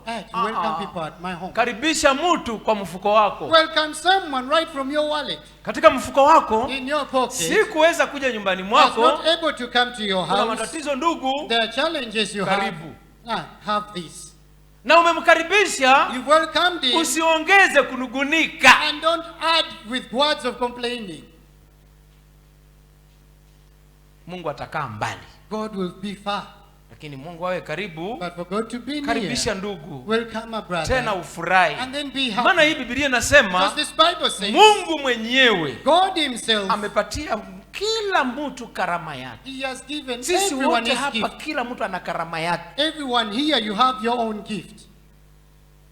Karama ya mwingine atashuhudia, The gift of another is to testify. karama ya mwingine ataimba, Another will sing. karama ya mwingine atatoa sana, The gift of another will be karama ya giving mwingine much. atajenga sana, Another will build so karama ya much. mwingine atahubiri sana, Another will preach so karama ya much. mwingine atafagia The sana, gift of another will karama ya speak so mwingine much. atapeana sana. Another gift is Kila for giving so mtu na much. karama aliyopewa. Everyone with a Ndio gift Mungu was akatuambia, given. God tells us kwa upendo tulio nao wa Kristo, the love we have as believers, kila mtu atumie karama aliyo nayo. everyone use the gift you have. Wewe karama yako Your gift as uliyopewa you, na Mungu, that was given to you by God. tena unafika pahali And then you reach somewhere, unahuzunika nayo, you become saddened with unanugunika, it. You complain. hata unalia, Even you shed kwa nini tears. nimepewa mzigo huu? Why was I given this burden?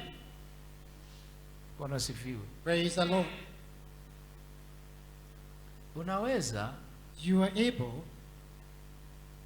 ukaandikwa to be employed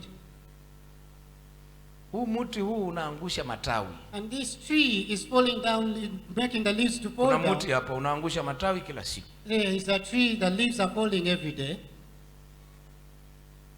Alafu nikuandike sasa, ndugu, Then I implore you, huja brother, wewe utakuwa unafagia mti ule, nataka nipate ule mti chini kila siku ni msafi. I want you to be working at the floor of that tree to be clean every day. Unafagia leo You sweep today na kesho and na tomorrow, kesho kutwa. the next day, Sema pastor, and then say, na Pastor, mti nao unaangusha uchafu now sana. this tree is overturning this place with leaves. Hapana pastor, tukate. No, Pastor, we should cut it down. Okay. Nitaleta shoka ninoe vizuri nikate. I'll bring the axe and chop it down. Sasa nikikata mti ukianguka chini, Once I chop it down and it falls, kesho kutwa hakuna uchafu. the next day there's no Kesho dirtiness. tena hakuna uchafu. Another day there's no dirtiness. Hapo unafanya kitu gani? It's meaning there's no work for you. You go. Tusome Biblia. Let's read the Bible. Kama mna akili mtaelewa. If you have knowledge, you will understand. Ndio shughuli zilizoko nyingi There are a lot of errands there. ni kwa ajili ya karama mliopewa. It's for the sake of the gift you are given. Itumieni, Use it. fanya kazi ya Mungu, Do the work of lisha God. wahubiri, Feed the pastor. saidianeni. Help Mtu ana shida hii atoke ndani ya shida. someone who has this problem to come out of it. Tusome Biblia kama mpata. Hapo hapo. Read the Rudia. Bible, the same place. Lakini mwisho wa mambo yote umekaribia. Basi iweni na akili, mkeshe katika sala. Zaidi ya yote iweni na juhudi nyingi katika kupendana. Samahani. Mnajua, Forgive me, you know. ngoja turudi hapo nyuma kidogo. Let us go back a Simba little. wakati First pause there. inasema, It says, angalia Biblia yako, look inasema at your Bible. lakini mwisho wa mambo yote umekaribia. Basi iweni na akili, mkeshe Be wise and go overnight katika sala. in 2 prayers. Unajua hii sala itakusaidia nini? Do you know what this prayer will help you? Inakufanya uwe karibu. It makes you to Yaani be huyo Mungu closer. anakuwa ndani yako, unakuwa naye. Wherever God is, you're near Him. Ukiacha sala, When you stop praying, umeanza kubeba mizigo ulio nayo peke yako. you've started carrying the luggage. Sasa ndio huu upendo, Now this love, hata ukajaribu utakuwa mgumu. even if you try it, it will be Na hard for nako you. kusamehewa dhambi zako nako kutakuwa kugumu. Even forgiving your sins will be Maana hard. yote haya yanafuata laini moja. Because all of these are in one line. Kama pipe ya maji. Just like a pipe Kuna water. pahali yanatoka, Wherever it comes from, kuna zile pipe, there are other pipes. kuna sijui zinaitwa joint. There are others called joints. Ukiacha sehemu moja, Once you leave one portion, yanaanza kudondoka. the water begins leaking. Zaidi ya yote iweni na juhudi nyingi katika kupendana, kwa sababu upendano hustiri wingi wa dhambi. Mkaribishane ninyi kwa ninyi pasipo kunung'unika. Kila mmoja kwa kadiri alivyoipokea karama, itumieni kwa kuhudumiana kama mawakili wema neema mbalimbali za Mungu. Mtu akisema na aseme kama mausia ya Mungu. Mtu akihudumu na ahudumu kwa nguvu anazojaliwa na Mungu, ili Mungu atukuzwe katika mambo yote kwa Yesu Kristo.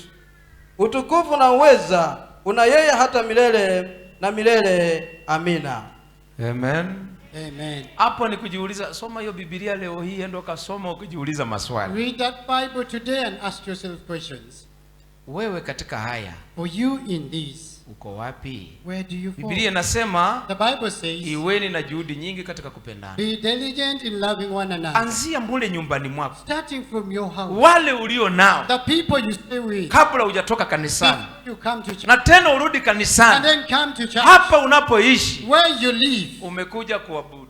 You come to Ni wangapi hapo nao wapenda, How many people na you ni love wangapi here? maadui zako, Many are your enemies. na unaishi kanisani, And yet you're living in church. unaomba, You're praying. unatafuta Mungu, You're seeking na God. tena unataka Mungu, And then you Mungu akusikie sala zako. God to hear your prayers. Sala zako unazoziomba The prayers you ni pray. lazima uchanganye It must for you to na add in kupenda, the love. uchanganye And you add na in kukaribisha. even welcoming. Amen. Amen. Tulikuanga pahali siku nyingine, We used to be somewhere other days. ngoja leo nishuhudia hayo, Let me testify that. sijawahi yashuhudia hapa. I'd never testified it here.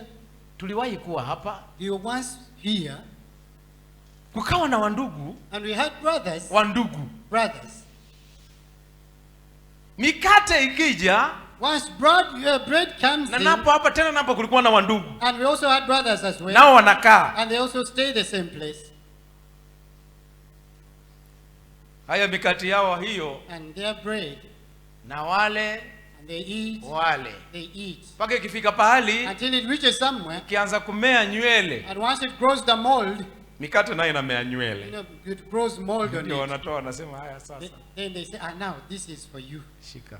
Have. Ni upendo ule nao. That is also love.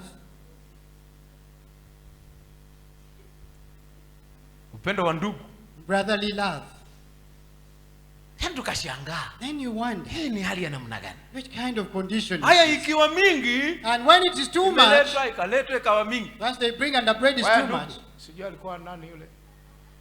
Kulikuwa na ndugu hapa. We had a brother here. Tulikuwa tunalala pale. He used to sleep up Haya, there. peleka huko chini huko. Okay, now take the surplus down. Ende kauzwe. Let it be sold. Na hapa kuna watu wanatamani kukula. And yet there are people desire to eat here. Yaani mtu asiyependa ndugu Someone who doesn't love a brother, ni heri atupe kwa dustbin. it's better he throws it in a dustbin. Wajisi walamba ticho muliasi kiriye mwenye. You've understood that one.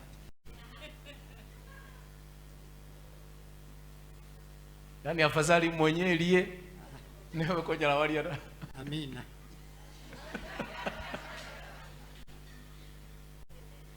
Bwana sifiwe. Hii ni roho gani?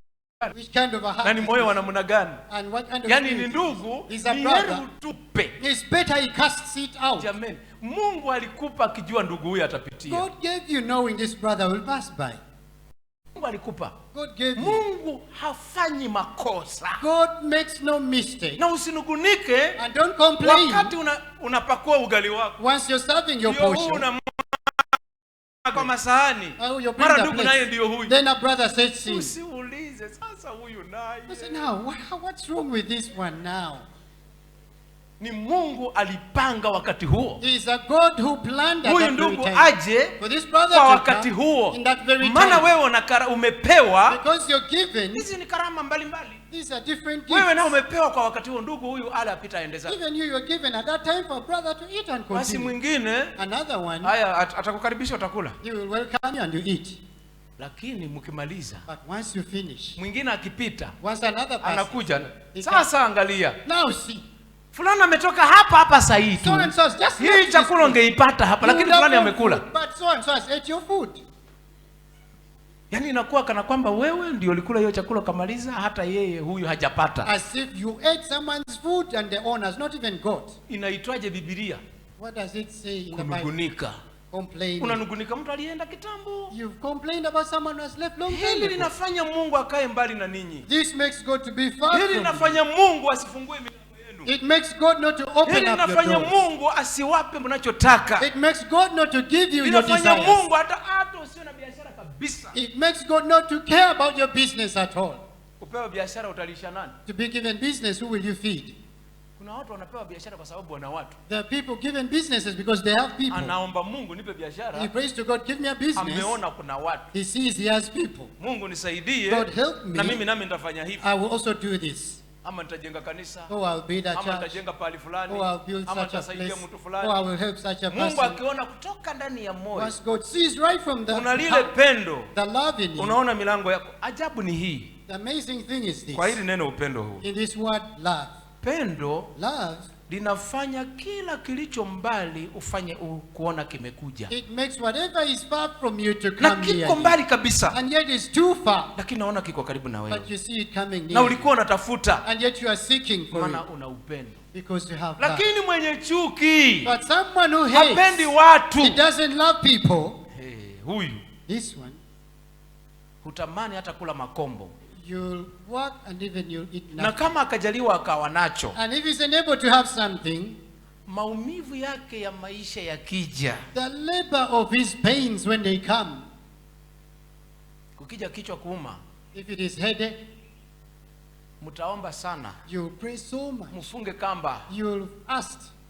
mfanye yote. and you'll do whatever you can. Maumivu yake ni makali sana His pains are too kwa mtu terrible mwenye chuki for someone who has na hana hatred upendo. and doesn't have love.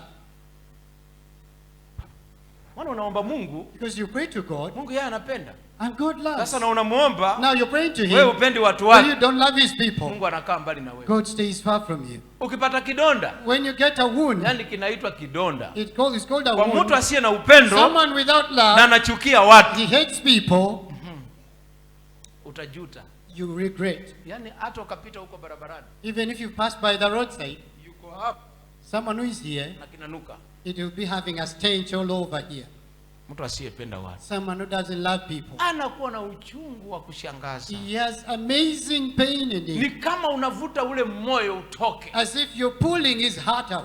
inatoka usaa, It comes with Inatoka pus maji. and water. inatoka usaa, There's pus coming Inatoka out maji. and even water coming out. pahali padogo lakini mpaka A ndani. very small place, but pain deep inside. Ana nini huyu? What does this one have? Yani ugonjwa wa mtu asiyependa The disease of someone who doesn't love, ukiamuka once it ni wa arouses, kushangaza, it is amazing maana hapendi. because it doesn't Lakini love. apendaye, But someone who loves, Biblia inasema the Bible says, Yesu huyo this Jesus, aliyemuweza wa kila kitu, the one who is able to do na all utukufu things, uko kwake and glory kwa belongs to Him milele na milele na milele. forever and ever.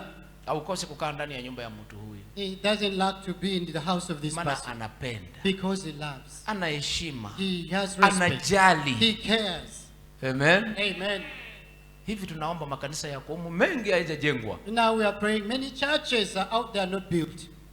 Wataka kuniambia You want to tell me, wewe huna milioni 5 why you don't have 5 million za kusema mimi nami of saying even me, kanisa ya pahali the fulani church of the other na place, nijenge? let it be built. Ukienda kwa siku hizi ni mitandao, These days we have platforms. ukienda kwa simu yako If you go over your phone, ikikuletea kwa milioni 50 hata unafanya kucheka, if it brings a million message, you only laugh. unacheka na watu wanateseka huko. And yet people are suffering out there.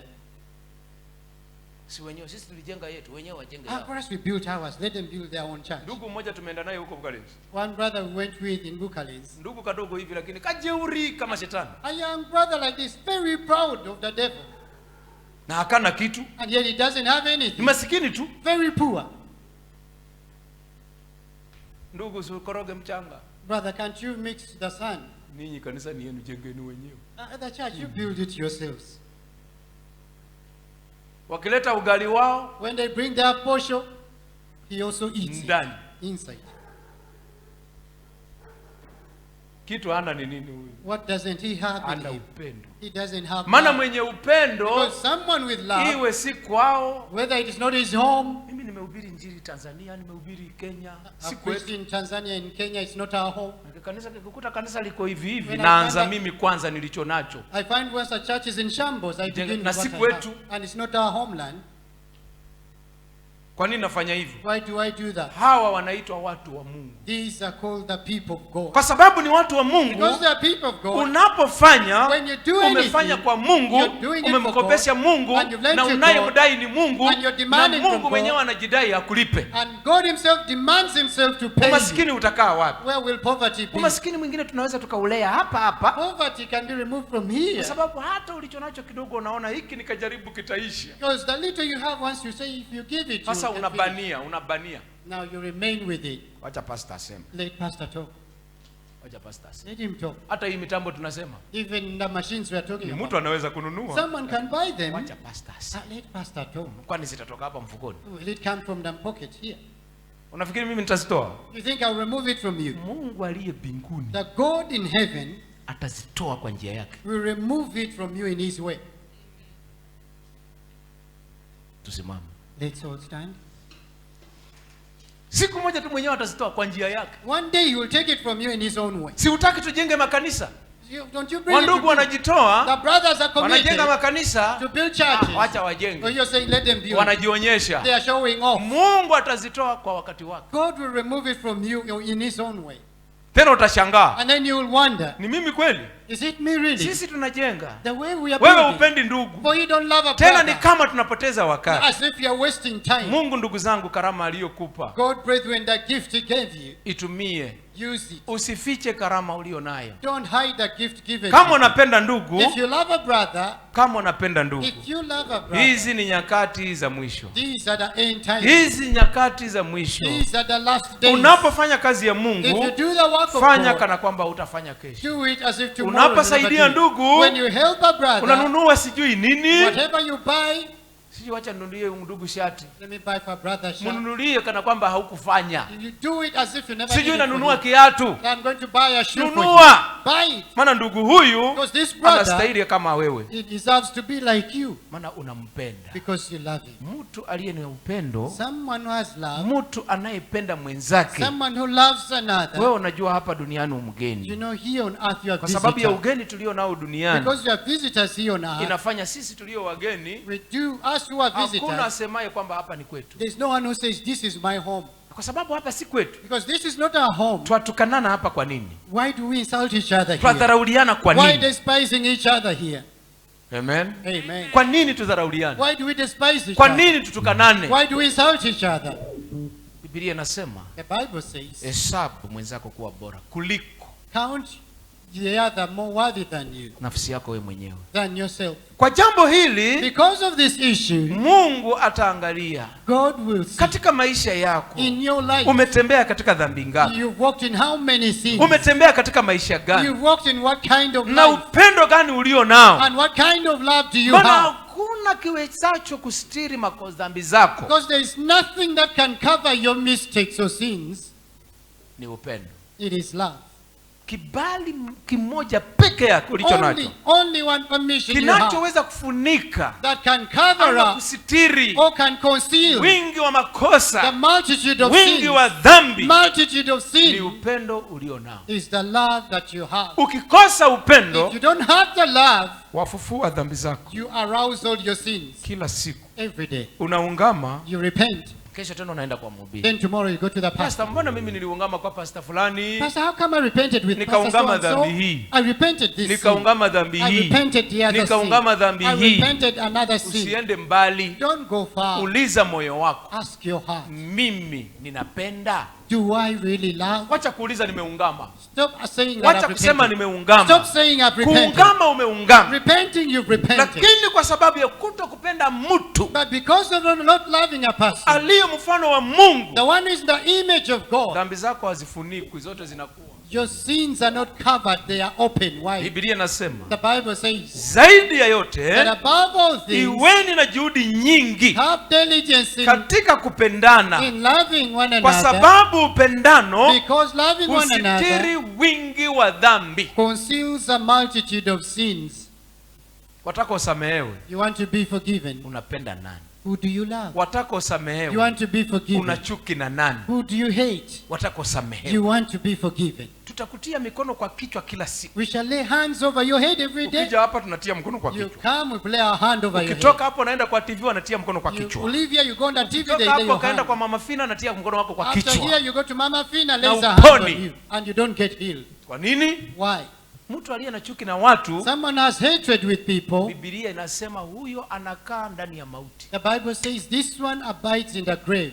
Sasa kama unakaa ndani ya So mauti, if you're in the graveyard, kila kinachokuja kwako everything that comes to you ni cha mauti.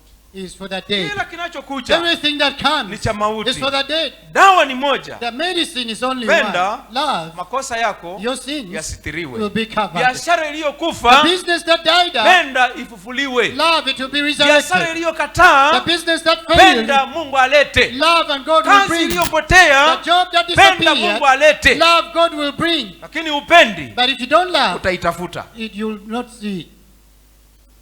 mpaka utakuja kusema hii Uganda hii You'll say, now this Uganda hii here, Uganda hii inakuweje? what's wrong with this Uganda? Wacha nisafiri. Let me travel abroad. Utasafiri kwa sababu unakupenda hao nao hao, You travel, even they that are over there, utawachukia hivyo hivyo. you'll hate them the same way. Utarudi hapa na laana yako, You'll come back here, back with na your Biblia curse. inasema itakufuata And the Bible says it will kule follow you. uendako na urudi. Wherever you go and wherever you Laana come. ya kuto kupenda watu, The curse of not loving waenda nayo people. warudi nayo. You go with it and come back with it.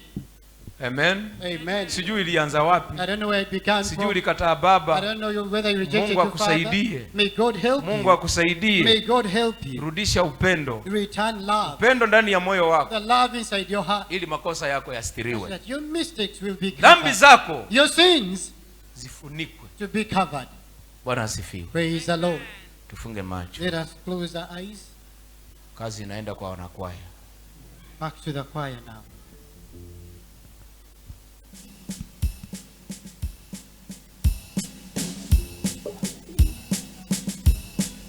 Mungu ni pendo, apenda watu. Mungu ni pendo, anipenda. Mungu ni pendo, apenda watu. Mungu ni pendo, anipenda. Sikilizeni furaha yangu. Mungu ni pendo, anipenda. Sikilizeni furaha yangu. Mungu ni pendo, anipenda. Nilipotea katika dhambi, nikawa mtumwa wa shetani. Nalipotea katika dhambi, nikawa mtumwa wa shetani. Usikilizeni furaha yangu. Mungu ni pendo, anipenda. Sikilizeni furaha yangu. Mungu ni pendo, anipenda. Akaja Yesu kunikomboa, yeye kanipa kuwa huru. Akaja Yesu kunikomboa, yeye kanipa kuwa huru. Sikilizeni furaha yangu. Mungu ni pendo, anipenda. Sikilizeni furaha yangu. Mungu ni pendo, anipenda. Sababu hii namtumikia, namsifu yeye siku zote. Sababu hii namtumikia, namsifu yeye siku zote. Sikilizeni furaha yangu. Mungu ni pendo, anipenda. Sikilizeni furaha yangu. Mungu ni pendo, anipenda. Sikilizeni furaha yangu. Mungu ni pendo, anipenda. Sikilizeni furaha yangu. Mungu ni pendo, anipenda. Ndugu mpendwa, Beloved brother, ikiwa Mungu anakupenda wewe, if God loves you, yeye ni pendo. for him is love. Mama mpendwa, Beloved mother, ikiwa Mungu anakupenda wewe, if God loves you, kwa nini uishi maisha ya chuki, to God you've lived a life of maisha ya hatred, kufufua dhambi ulizoungama kitambo, a life of arousing the sins you maisha ya repented, kuungama ya kuleta dhambi ulizoacha kitambo? a life of bringing back the sins you left long Unaishi ago. kanisani unateseka na dhambi ambayo hujatenda jana. You live in church suffering the sin you Ni never dhambi committed yesterday. ulioungama, It is the sins you lakini repented of. hiyo hiyo But that same kwa one, sababu ya kukosa kupenda because of lack of love haijasitiriwa, and not covered again. haijasitiriwa. It is not covered up. Unaishi na mtu, You stay with someone. huishi naye kama ndugu yako. You don't live with him as a brother. Ibrahimu alikuwa na watu hata wakununuliwa, Abraham had people, even they that hata were watu traded. waliowanunua kwa pesa, Even they that were traded for money. lakini aliwapenda, But he loved them. akawachukua kama watu wa nyumbani mwake. And he took him as his own Kila people. alichofanyia watu wa nyumbani mwake Whatever he did it for his household alifanyia na people, hawa he aliowanunua. also did it for the slaves. Angesema niliwanunua kwa pesa zangu, He would have said about them with my money. angesema nawalipa pesa He zangu, would have said I paid them with my lakini kwa money. sababu ni mwanadamu, But because he's a human being, anaona mwanadamu, he sees a fellow mimi human being. ninacho, I do have karama niliyo nayo, the gift I mimi have niwashughulikie for hawa. me to care for them. Maana hatutapewa karama moja, Because you'll not be given given one kila gift. mtu karama mbalimbali. Everyone a different gift. Mwili ni ule ule, The same body, roho ni ile ile, the same lakini spirit, karama mbalimbali. but different Sasa gifts. kwa kadiri tulivyopewa, According to the way we were given, tumieni karama mlizo nazo now use the gifts that you have kwa kupenda, through love, kwa kupenda, by loving, kwa kupenda. in loving. Unacho dada You yangu, have it, my sister. unacho ndugu yangu, You have it, my brother. umeficha. You've hidden it. Kanisa watu wananyeshewa. The church people are being rained Simujifunze over. kwa ndugu huyu, Don't you learn from this ndugu brother? anayesema A brother who kanisa hili says, ni iwe sawa. let this church be Wewe okay. ukipeleka kwa kanisa ni kwa sababu ya nyumbani kwenu. For you want to take to church because of your own home. Ndugu zangu, Beloved brethren, huku sikupenda. that is not love. Anayependa anahusika. The one who loves gets Na concerned. Mungu kwa kadiri ya utajiri wake, And God, according to his mimi riches, ninaamini I do believe, ninyi hamtaachwa hivyo. you will never be Kwa sababu forsaken ya like upendo that. huu According to this love, mtastiriwa dhambi zenu, it will cover up your na sins. baada ya kustiriwa dhambi And zenu, after covering up your kwa kadiri ya sins, utajiri wa Mungu alio nao, according to the riches of God, haijalishi umesoma ama ukusoma, regardless educated or not, Mungu atakutajirisha. God will make you rich. Makampuni katika dunia hii Companies in this Mungu world, atakupa si kwa sababu una elimu, God will give you not because ni you're kwa sababu educated, unapenda, but because you kwa love. sababu unapenda watu, Because you love na kwa people. sababu unapenda wale watu, And because you love those Mungu people, anakupa kazi kati yao, God will give you work in their nao midst. utakuwa mtu And even you will be a wa person kujivunia Mungu to be unayemtumikia. proud of the God you serve. Shida The problem katika nyumba yako, in your marriage, kuhuzunika sadness katika nyumba yako, in your marriage, zitakimbia hizi zote they will take all kwa these sababu away unapenda watu. because you love people. Baba, katika jina la Yesu, Father, in the name of Jesus, asante Mungu uliye mkuu, thank you, great God, Mungu mwenye uwezo, the God Almighty, kwa watu uliowaleta. for the people you have Bwana, brought. wewe umenena nasi, Father, you've spoken to us. hakika umeona mioyo Surely you've seen the jinsi hearts, tulivyo the Bwana, way we are, oh Lord. pendo ulilo nalo wewe The love you have us in, uliotuonyesha mwanzo, that you showed us at the kwetu beginning, sisi aliko tena. Father, is no more. Kilichobaki ndani yetu What remained in ni us, manunguniko, it is the ni complaining, kudharauliana, it is despising ni each kuchukiana. other, hating each Angalia, other. fitina Behold, envy imezuka kati yetu. that has risen in our midst. Mungu uliye ndani ya mtumishi wako, God, inside your servant, samehe kanisa lako, forgive your child. warudishie upendo wa kwanza, Return the first love. upendo unaoweza The love is able kusitiri wingi wa dhambi zao. cover multitude of their Bwana, sins. rudishia watu wako. Father, return it to your Ndugu people. yangu mpendwa, Beloved brother, kama umetoka katika pendo if you hili, come out of this love, Mungu akusaidie, may God help you. akurudishie pendo lake la kwanza May he return the first love ulilokuwa nalo mwanzo, that you had at the beginning. uliyekuwa maskini wewe, You was poor. uliyekuwa mgonjwa wewe, You was sick. uliyekuwa mdhaifu You wewe, was weak. Mungu And akakusamehe. then God forgave you. Leo hii umaskini unarudije? Today poverty is Leo hii coming back. magonjwa These yanarudije? diseases, how can Kwa they come sababu back? umeacha upendo, Because you forsaken kwa love. sababu ya kuacha kupenda ndugu, Because of stopping to love a badala ya kupenda brother, ndugu instead of loving a wewe brother, unanungunika ndugu, so you complain over him. magonjwa yanarudi tena. Diseases have come Leo back. watu mmerudi mahospitalini Today people have gone na back to mlipona kwa hospitals. imani, And in mlipona kwa you are maombi. healed by prayers. Tunarudi huko kwa nini? Why do we go back there? Kwa sababu pendo hakuna. Because there is no love. Omba Mungu aliye juu, Pray to the God Mungu above. May akusamehe God forgive na you. kurudishie pendo And may he lake, return his pendo la love. kufanya kazi The kanisani. love to do work at Ulikuwa church. unafanya kazi kwa You moyo, used to do the work ulikuwa unalisha wholeheartedly. wahubiri, You were used to feed ulikuwa unapeleka pastors. mizigo You Mariakani, used to take packages ulikuwa to hutaki Mariakani. kujua You never had wewe to know. unatoa, So you are iwe giving. mhubiri anaenda Whether the pastor is ama going haendi, or he doesn't wewe go, unatoa. you used to give. Pendo hilo lilienda The wapi? love you had, where did it Angalia, go? umaskini umerudi, Look at poverty has ambaye come back. tuliungama na Mungu The akatusamehe. things we repented and God Tuombe kwa forgave us. jina la Bwana Yesu. Let us all pray in the name of Jesus.